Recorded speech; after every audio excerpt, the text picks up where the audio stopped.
Böbreğin en önemli fonksiyonu vücuttan atık maddeleri atmaktır. Bir yolu akciğerle atmaktır, nefes alıp vererek atmaktır. Bir diğer yoluyla idrar oluşturarak, yani kandan zararlı maddeleri süzüp idrar oluşturuyoruz aslında.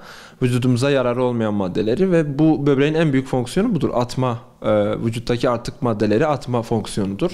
Böbrek sağlığı kısmı bizim için çok çok önemli. Her şeyden önce şundan bahsetmek lazım. Türk Nefroloji Derneği'nin yaptığı araştırmalara göre 7-8 kişiden birinde böbrek yetmezliği görülüyor şu an.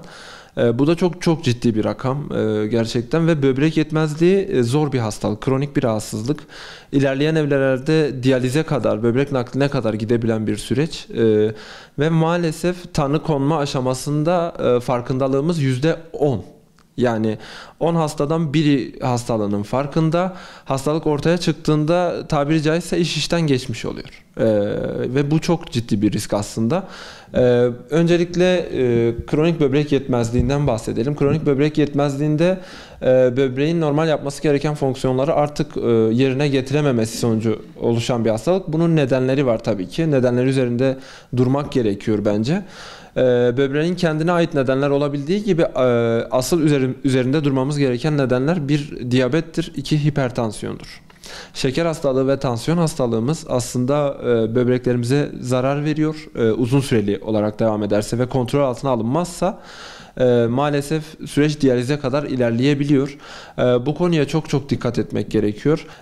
Bir kere günlük yaşamımızda egzersizi eksik etmemeliyiz. 2 litre su genel kabul gören 2 litre su alınmasıdır gün içerisinde. Bu da 8 su bardağına denk geliyor aslında. Ortalama olarak böyle hesaplayabiliriz. 8 su bardağı içersek biraz daha güvende hissedebiliriz kendimizi. Risk faktörlerimiz böbrek yetmezliği için özellikle dediğimiz gibi diyabet, tansiyon, bazen genetik olabiliyor bu. Özellikle genetik bir hikaye varsa, babası böbrek yetmezliğiydi. Böbrek yetmezliği dolayısıyla diyalize giren biri var ve tansiyonu var. 40'lı yaşlarda sigara da içiyor, egzersiz de yapmıyor, düzenli su da almıyor. Muhtemelen bu şahıs böbrek yetmezliğine girecektir. O yüzden bu şahıs üzerinden örnekler verip tüm tedbirleri burada sıralayabiliriz aslında.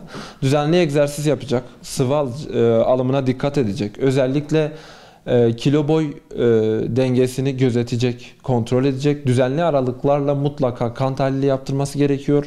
Böbrek sağlığını öğrenmek açısından bol sıvı almalı. Egzersizi söylemiştik. Yani bu şekilde genel olarak bunları söyleyebiliriz. Şimdi bir kişi böbrek yetmezliğini nasıl anlayabilir? Hasta kendisi nasıl anlayabilir? Her şeyden önce günlük bir insanın çıkarması gereken idrar vardır. Bunu normal hepimiz aşağı yukarı biliriz. Hasta olmadığımız zaman da çıkardığımız idrar miktarına göre bir azalma söz konusuysa. Özellikle böbrek çalışmadığı zaman idrar üretemez. Yani idrar üretemediği için idrar miktarında bir azalma olur. Bunu gören vatandaş hastaneye mutlaka uğrasın.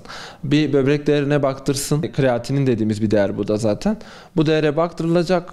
Eğer yüksekse zaten ona göre bir önlem alınır. Hocalarımız tarafından, hekimlerimiz tarafından gereken yapılır. Ama dediğim gibi özellikle idrar miktarında azalma, mide bulantısı, vücutta idrarın çok fazla olmasına bağlı ilerleyen safhalarda bazen bilinç bulanıklığına kadar gidebiliyor süreç. Ama oraya gitmeden muhtemelen hastaneye gitmiş olacağımız için bunları daha çok hastanede yoğun bakımlarda görüyoruz. Bu tarz bilinç bulanıklığı belirtilerini. Ama ilk etapta dediğim gibi idrar miktarında azalma bir alarm olmalı bizim için. Eğer bir azalma varsa böbreğimiz iyi çalışmıyor demektir. Hastaneye gitmek gerekebilir. Tabii ki şu değil, yani hani hiç sıvı almadık, böyle idrar miktarı az, bu normal. Hiç sıvı almazsan idrar miktarın olmaz. Normal beslenmene göre idrar miktarın her zamankinden düşüyorsa bu böbrek yetmezliği için bir alarmdır. Bu tarz bir durumda hastaneye başvurabiliriz. Şimdi idrarı bazen böbreklerimiz vücuttaki ihtiyaca göre ya çok konsantre bir şekilde çıkarır, çok yoğun bir idrar çıkarır, sarı koyu bir idrar çıkarır, ya da eğer vücudun buna ihtiyacı yoksa, daha çok sıvı atımına, su atılımına ihtiyaç varsa böbrekler bunun kararını bu kez açık idrar şeklinde verir ve açık idrar üretir. Açık renkli idrar üretir.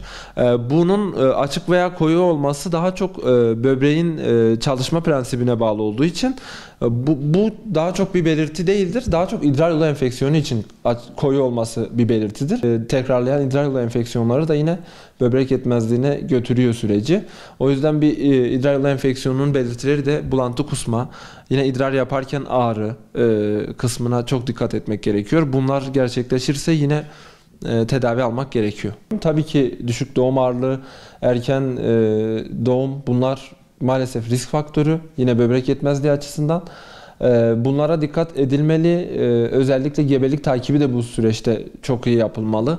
Doğacak kişinin doğuştan böbrek fonksiyonlarının düşük olması bir sürü dezavantaj getirecektir çocuğa.